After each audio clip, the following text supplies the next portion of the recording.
Hey, I'm Tron and welcome to Word, the video series exploring God's Word, every day, one chapter at a time.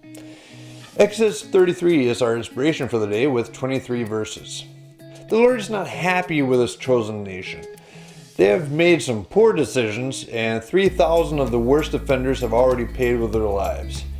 A plague is ravaging through the camp while Moses is trying to patch things up with the Lord.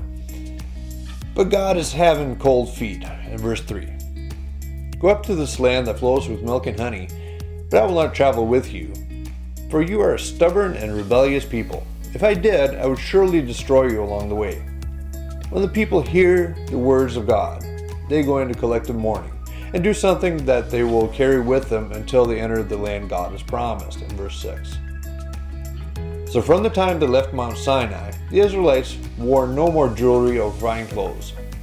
The tabernacle is set up outside the camp, and we get a glimpse of what Moses' day at the office looks like. In the morning, when Moses commutes from the camp to the tent of meeting on the outskirts, the people will stand in front of their tents until Moses has entered his destination. The cloud pillar will then come down above the tent of meeting, and the people watching bow and worship.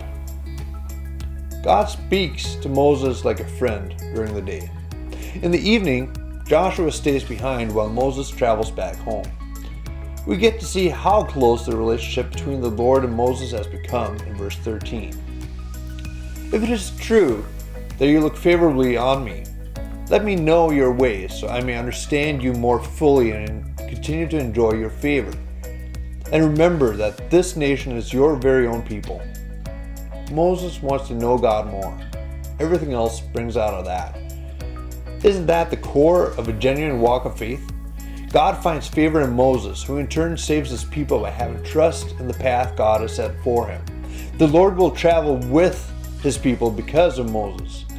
And as with any real relationship, Moses looks for more ways to spend time with him and is naturally curious about seeing more of the one he is spending this time with. And God tells him he will let Moses take a peek at his radiance in verses 22 and 23.